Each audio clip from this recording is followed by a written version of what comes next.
Arakan আর্মির নাম আমরা জানি। আমাদের পাশে মিয়ানমারের যে রাজ্য আছে যেখানে আমাদের রোহিঙ্গা সংকট তৈরি হয়েছে, সেই রাখাইন প্রভিন্সে এই মুহূর্তে নিয়ন্ত্রণে আছে আরাকান আর্মি। মিয়ানমারের যে কেন্দ্রীয় জান্তা সরকার, আগেও একদিন একটা ভিডিওতে বলেছে এবং যারা খোঁজ খবর রাখেন তারা জানেন, তারা 1/4 অফ মিয়ানমারেরও নিয়ন্ত্রণে নেই। বিভিন্ন এলাকা বিভিন্ন রকম বিদ্রোহী জাতিগোষ্ঠীর নিয়ন্ত্রণে আছে এই অঞ্চলটা আরাকান আর্মির নিয়ন্ত্রণে। এবং সম্প্রতি একটা খবর খুবই খুবই গুরুত্বপূর্ণ এবং এটা নিয়ে খুব সিরিয়াস আলোচনা দাবি রাখে, সেটা হচ্ছে আরাকান আর্মি বাংলাদেশের অভ্যন্তরে ঢুকে অন্তত 10 কিলোমিটার সীমান্ত থেকে তারা উৎসব করেছে, জলকেলি করেছে। শুধু সেটা না, সেখানে আমাদের দেশের জনপ্রতিনিধিরা ছিলেন এবং আরও ভয়ঙ্কর কথা, সেখানে বিজেপি সদস্যরাও ছিলেন এবং তারা কোনো রকম কোনো কথা বলেননি, কোনো রকম কোনো ব্যবস্থা নেননি। এই ঘটনা ঘটছে তখন যখন এই রোহিঙ্গা বিষয়ক যিনি আমাদের হাই রিপ্রেজেন্টেটিভ ছিলেন ডক্টর খলিলুর রহমান, ওনার এখন অন্য আরেকটা রোল আছে, তিনি জাতীয় নিরাপত্তা উপদেষ্টা NSA। শুধু তাই না, তিনি আমাদের ডিফেন্স মিনিস্ট্রিরও দেখভাল করছেন। সো তার কাছেও আমাদের তো জানার থাকতে পারে আসলে এগুলো কি, এগুলোর অর্থ কি, এবং এগুলো করার মাধ্যমে আমরা কি আদতে মিয়ানমারের যে গৃহযুদ্ধ আছে তাতে জড়িয়ে পড়ছি, বা যদি পড়তে যাই কেন সেটা করছি। একটা দীর্ঘ রিপোর্টের প্রায় পুরোটাই পড়ব।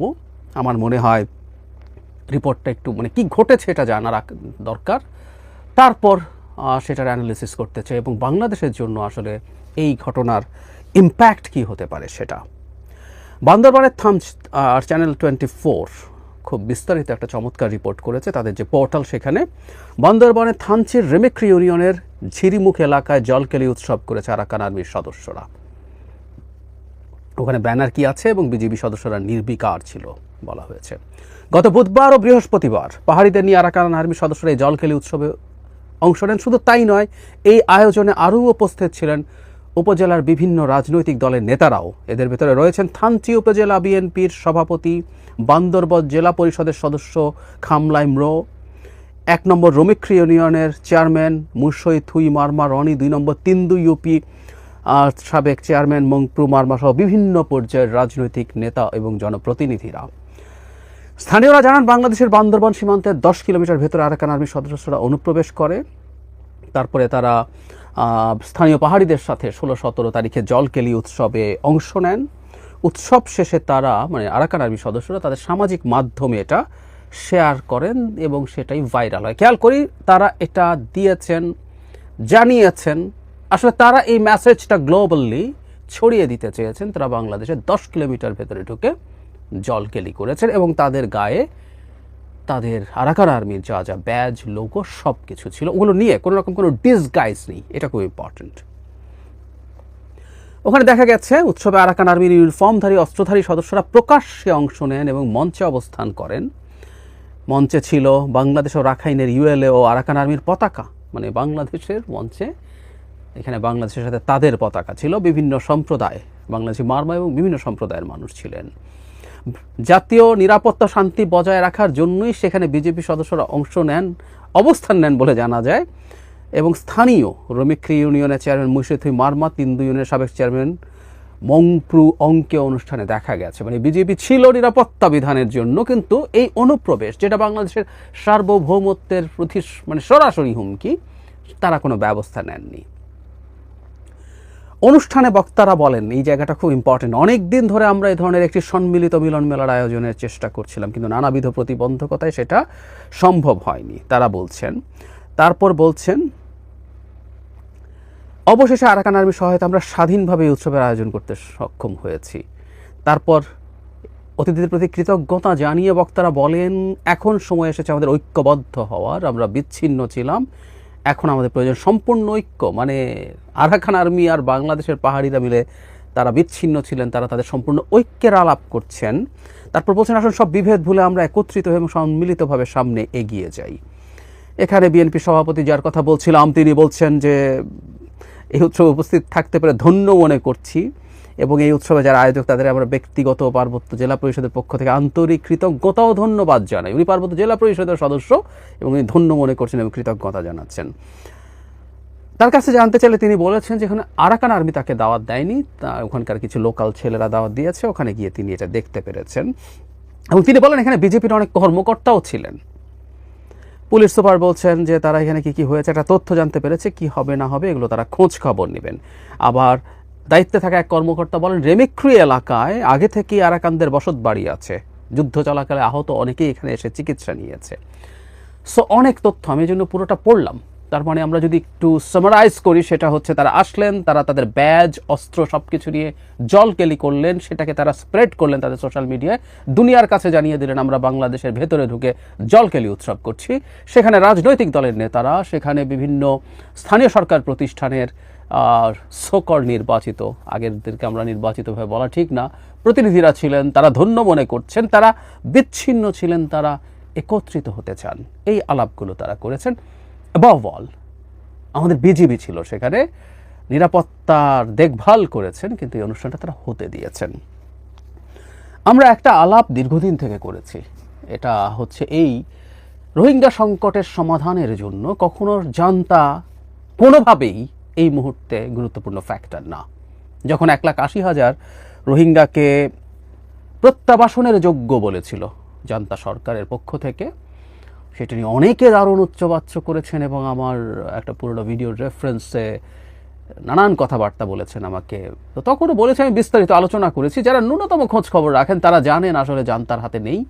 আরাকান আর্মি যেহেতু ডিফ্যাক্টো এই অঞ্চলের নিয়ন্ত্রণে আছে, তার সাথেই যোগাযোগ করতে হবে। সুতরাং মানে এটা এখন বলে না, যখন আরাকান আর্মি মোটামুটি এলাকার নিয়ন্ত্রণ নিয়েছে বেশ কিছুদিন হয়ে গেল, সেই সময় থেকে এই আলাপ ছিল যে বাংলাদেশের উচিত আরাকান আর্মির সাথেও ইনফর্মাল যোগাযোগ স্থাপন করা।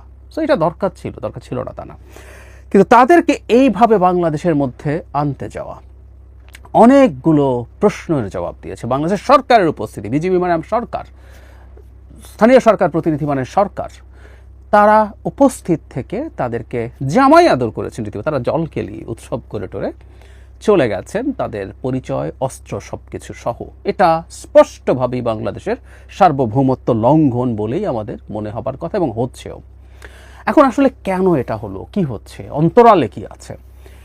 আমাদের মনে আছে হয়তো, আমি এটা নিয়ে যখন তিনি এসেছিলেন, জাতিসংঘের মহাসচিব যখন এসেছিলেন, তখন তার এজেন্ডাগুলোর মধ্যে একটা ছিল, উনি কিন্তু রোহিঙ্গাদের সাথে কাজ করতে গেছেন, কুতুপালংয়ে উনি গেছেন, তাদের সাথে রমজানের সময় ছিল, উপোস করে তাদের সাথে ইফতার খেয়েছেন।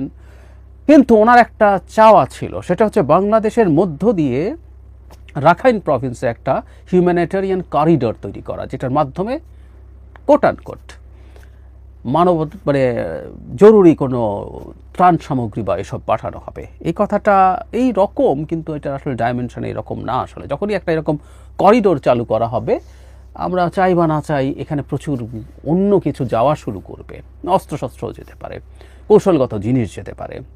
ফলে যেটা দাঁড়ালো, এটা বাংলাদেশ দেবে কি দেবে না সেটা নিয়ে তখনই আমি এই প্রশ্নটা তুলেছিলাম, এবং আমি মনে করি বাংলাদেশের কোনোভাবেই এই ধরনের একটা করিডোর দেওয়ার সিদ্ধান্ত নেওয়া উচিত না। উনি চলে গেলেন, উনি যখন যাচ্ছেন তখনও আমরা এটা দিচ্ছি বা দিচ্ছি না কোনো আলাপই আমি কোনো মেইন স্ট্রিম মিডিয়ায় খুঁজে পাইনি। আমি আসলে জানি না এটা দেয়া হয়েছে কিনা। এটা যদি দেয়া হয়ে থাকে তাহলে এটা খুব ভয়ঙ্কর।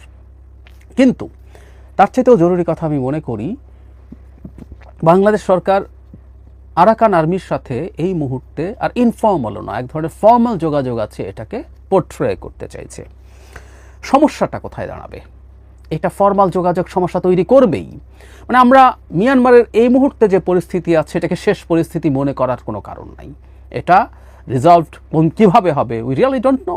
মিয়ানমার ভেঙে কয়েক টুকরো হয়ে যেতে পারে। মিয়ানমারে বলেছি তো 25% মানে ইয়াঙ্গন এবং বড় বেশ কিছু টাউনশিপ জান্তার কন্ট্রোলে আছে, এর বাইরে প্রায় সব কিছু 75% নানান রকম গ্রুপের নিয়ন্ত্রণে আছে। এক এক জায়গায় এক এক রকম, এক এক জায়গায় এক এক রকম। সো মিয়ানমার ভেঙে টুকরো টুকরো হয়ে যেতে পারে, হতে পারে টুকরো টুকরো হয়ে গেল না, কিন্তু মিয়ানমার একটা খুবই শিথিল ধরনের কনফেডারেশনে পরিণত হতে পারে।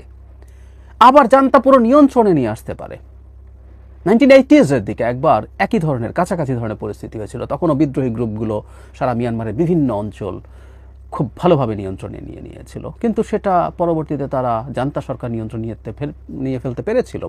ফলে এই মুহূর্তে আরাকান আর্মির সাথে যোগাযোগটা আমি ব্যক্তিগতভাবে মনে করি কোনোভাবেই খুবই সরাসরি বা প্রকাশ্য হওয়া উচিত না। এটা আমাদের জন্য ডিজাস্টার তৈরি করতে পারে। কারণ যখন জান্তা সরকার কোনো ব্যবস্থা নেওয়া শুরু করবে তখন কিন্তু একটা বাহানা তৈরি হলে, যে আমরা অলরেডি স্বীকার করছি বাংলাদেশের সীমানার মধ্যে আরাকানিদের আশ্রয়স্থল আছে, এটা ওখানকার লোকজন বলছেন। আই রিয়েলি ডোন্ট নো, এটা সত্য। বান্দরবানের বেশ কিছু এলাকার সীমানা বা সীমান্ত অত্যন্ত দুর্গম, যেখানে বাংলাদেশ থেকে ওখানে যাওয়াটার একটা পর্যায়ে 1-2-3 দিন হাঁটতে হয় জায়গার উপর ডিপেন্ড করে। সো ওখানে আসলে টহল কন্টিনিউ করা অলমোস্ট ইম্পসিবল। ফলে ওই জায়গাগুলো খুবই গ্রে, কিন্তু এই কথাগুলো আমরা বলছি এবং তারা এসে আমাদের সাথে এত খাতির করে যাচ্ছে। তাহলে যেটা দাঁড়াবে সেটা হচ্ছে, কখনো জান্তা যদি সেই শক্তি অর্জন করতে পারে, এটা সত্য দীর্ঘদিনের গৃহযুদ্ধের কারণে জান্তার শক্তির সমস্যা হয়েছে, জান্তা অস্ত্র যথেষ্ট পাচ্ছে না, কারণ পশ্চিমারা তাদের কাছে অস্ত্র বিক্রি করছে না, ইন্ডিয়া রাশিয়া চায়না বিক্রি করছে, কিন্তু চায়নার আবার তার মূল সাপ্লায়ার ছিল চায়না, কিন্তু চায়নার ক্ষেত্রে যেটা হয়েছে যে চায়না আসলে এখন তার নিজস্ব হিসেব নিকেশ করা শুরু করেছে। সে কারণে সে জান্তাকে সমর্থন রাখলেও সে বিদ্রোহী গ্রুপগুলোকেও সমর্থন করছে। আমরা অনেকবারই আলোচনা করেছি, আরাকান আর্মির উপরও চায়নার খুবই গুরুত্বপূর্ণ প্রভাব আছে। ফলে যদি কখনো চায়না মনে করে যে জান্তাকে দিয়ে এখানে তার জন্য সুবিধা হবে একটা ব্যবস্থা নেওয়ানোর জন্য, সেই ক্ষেত্রে বাংলাদেশের ভেতরে অভ্যন্তরে আক্রমণ করার পরিস্থিতি তৈরি করা খুব ইজি হয়ে যায়, ইজি হয়ে গেল। এবং মিয়ানমার দীর্ঘদিন থেকে, জান্তা সরকার দীর্ঘদিন থেকে এই ন্যারেটিভটা এস্টাবলিশ করার চেষ্টা করেছে আমাদের কুতুপালংয়ে। তাদের বিদ্রোহী দুটো গোষ্ঠী, যে আরাকান আর্মিরা এবং আরসা রোহিঙ্গাদের যে সশস্ত্র সংগঠন, সেটা এখানে অ্যাক্টিভ আছে, এই ধরনের আলাপ দীর্ঘদিন করে রেখেছে। তারা জাতিসংঘেও বাংলাদেশকে নিয়ে এই অভিযোগ করেছে যে আমরা ওদেরকে লালন পালন করছি। এদিকে কেউ কেউ এই আলাপ করছেন যে রোহিঙ্গাদের একটা অংশকে ট্রেনিং দিয়ে ওখানে পাঠিয়ে দেওয়া যাবে কিনা। আসলে এগুলো খুব জটিল হয়ে আছে, বাংলাদেশ এই ব্যাপারগুলো খুব কেয়ারফুলি করা দরকার। আমি আগে আপনাদের একদিন জানিয়েছিলাম, দেখিয়েছিলাম ওইটার ডকুমেন্ট, প্রচুর এই তথ্য পাওয়া যায়। বিশেষ করে শেষ পর্যায়ে এসে আরাকান আর্মি যখন জান্তাকে পরাজিত করে, সেই সময় জান্তা সর্বশেষ চেষ্টা করেছিল রোহিঙ্গাদেরকে লোভ দেখিয়ে, ফুসলিয়ে, যে তুমি যদি আমার হয়ে যুদ্ধ করো তাহলে তোমাকে আমি নাগরিকত্ব দেব। ফলে রোহিঙ্গারা শেষ মুহূর্তে জান্তার পক্ষে আরাকান আর্মির বিরুদ্ধে লড়াই করেছিল এবং পরাজয়ের পর আরাকান আর্মিরা কিন্তু রোহিঙ্গাদের উপরে ভীষণ চড়াও হয়েছে, প্রচুর মানে জেনোসাইড তুল্য ওদের উপরে হামলা করেছে। সো সেইটার ক্ষেত্রে এখন রোহিঙ্গাদের সাথে আবার একই রকমের, বাংলাদেশে থাকা রোহিঙ্গাদের সাথে একই রকম একটা আন্ডারস্ট্যান্ডিং, এগুলো খুবই জটিল সমীকরণের ব্যাপার।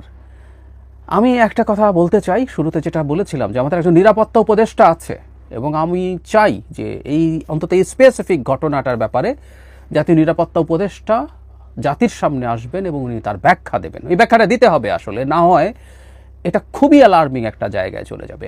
এখন ওখানে যদি এই পরিস্থিতি হয় যে এই গৃহযুদ্ধে আমরা জড়িয়ে পড়ছি, কোনো ক্রমে বাংলাদেশের ভেতরে, বাংলাদেশের মধ্যে আরাকান আর্মির যথেষ্ট রসদ আছে, সোলজার আছে বলে যদি মিয়ানমার বাংলাদেশের অভ্যন্তরে কোনো না কোনো অ্যাটাক করে, এর আগেও অনেকবার তারা আমাদের এয়ার স্পেস ভায়োলেট করেছে, তাদের মর্টারে গোলা এসে পড়েছে, গুলি পড়েছে, আমাদের দেশের মানুষ মারা পর্যন্ত গেছে। এটা যদি এবার সরাসরি করতে থাকে, বাংলাদেশে তো এই যুদ্ধে জড়িয়ে পড়ার মতো পরিস্থিতি হয়ে যাবে, যুদ্ধে জড়িয়ে পড়তে হবেও হয়তো। সুতরাং এই পরিস্থিতি যদি হয় তাহলে আমাদের সামনে কি দাঁড়াবে? বাংলাদেশ খুবই একটা আনস্টেবল সিচুয়েশন আছে, এবং যেটা জরুরি কথা, একটা অনির্বাচিত সরকার আছে। আমি এটাকে অনির্বাচিত সরকারই বলতে চাই। আমি এটাকে এভাবে বলি যে এটা ম্যান্ডেট প্রাপ্ত সরকার, এটা ম্যান্ডেট আছে, কিন্তু এটা অনির্বাচিত, এটা ভোটে নির্বাচিত না। জনগণের ম্যান্ডেট আছে, যেহেতু এটা গণঅভ্যুত্থানের সরকার। এই সরকার, যে সরকারটা আর অল্প সময় আছে, ইভেন এই সরকারের হিসাব মতো 1 বছর সর্বোচ্চ, জুনে নির্বাচন সম্ভব না, এপ্রিলের মধ্যে নির্বাচন হতে হবে, সেটা যদি হয়ে থাকে, তার ভাষ্য মতোই 1 বছর আছে, এই সরকার তাহলে এসব অ্যাডভেঞ্চারিজমে যাচ্ছে কেন? এটা নিয়ে তো গুরুত্বপূর্ণ প্রশ্ন মাথায় আসবে। সরকার কি কোনো ডিলে ঢুকছে কারোর সাথে? আমেরিকাকে কি খুশি করতে চাইছে? অনেক আলোচনা আছে এই অঞ্চলে, জিওপলিটিক্যাল আলোচনা, খোঁজখবর যদি করেন তাহলে দেখা যাবে যে এখানে এই রাখাইন প্রভিন্স বিচ্ছিন্ন করে ফেলা, এটা এখানে একটা স্বাধীন দেশ তৈরি করা, নানান রকম ক্যালকুলেশনস, ইকুয়েশনস আছে। নট অনলি দ্যাট, এর সাথে আমাদের হিল, ভারতের কিছু, সেভেন সিস্টার্সের কিছু অংশ, সব কিছু মিলে অনেক অনেক পরিকল্পনা আছে। সো এই সরকার এই অ্যাডভেঞ্চারিজমে ঢুকছে কেন 1 বছরের যে সরকারটা ক্ষমতায় আছে? নাকি অ্যাডভেঞ্চারিজমে ঢুকলে তারা কোনো সুযোগ সুবিধা পেতে পারে, বিশেষ করে আমেরিকার সাথে যেহেতু আগের মতো আর সম্পর্ক নেই, বাইডেনের সাথে যেমন ছিল ট্রাম্পের সাথে সেটা নেই। ট্রাম্প রীতিমতো বাংলাদেশকে একটা ডিসইনফরমেশন দিয়ে এই সরকারকে ধুয়ে দিয়েছিল এবং খুবই সম্ভাবনা আছে মোদির সাথে তারা অ্যালাইন্ড হবে। তাহলে কি বাংলাদেশ এই সরকার আমেরিকাকে বাগিয়ে রাখার বা হাতে রাখার জন্য এই ধরনের মারাত্মক কোনো ঝুঁকি নিতে যাচ্ছে? এসব প্রশ্ন আসলে সামনে এসে হাজির হয়েছে। এই প্রশ্ন উত্তর আমরা খুঁজতে থাকবো, কিন্তু আমি মনে করি জাতিকে স্পষ্ট করা দরকার, অন্তত আমাদের এখন একজন জাতীয় নিরাপত্তা উপদেষ্টা আছে। আর সবচেয়ে জরুরি কথা যেটা, 1 বছর আয়ু যে সরকারের, সেই সরকার এসব অ্যাডভেঞ্চারিজমে যাওয়ার কোনো প্রয়োজন নেই। রোহিঙ্গা সংকট নিয়ে আমরা দীর্ঘদিন থেকেছি, এটাকে এখন লো প্রোফাইলে কাজ করা দরকার, লো প্রোফাইলে সব কিছু করা দরকার। আরাকান আর্মির সাথে যোগাযোগ থাকলেও সেটা ইনফর্মাল এবং লো প্রোফাইলে হবে। যা করা হচ্ছে আগুন নিয়ে খেলা বলে আমি মনে করি, এবং নিশ্চয়ই সরকারের অন্তত একাংশের কোনো দুরভিসন্ধি আছে এর পেছনে। এই সন্দেহ আমরা করতে থাকবো, এই সন্দেহ থেকে মুক্ত হওয়ার আগ পর্যন্ত, কারণ এটা এতটাই ভয়ঙ্কর ব্যাপার। আমরা একটু সেন্সিটিভ না, হাইপার সেন্সিটিভ হওয়াটাই হয়তো আমাদের জন্য জরুরি।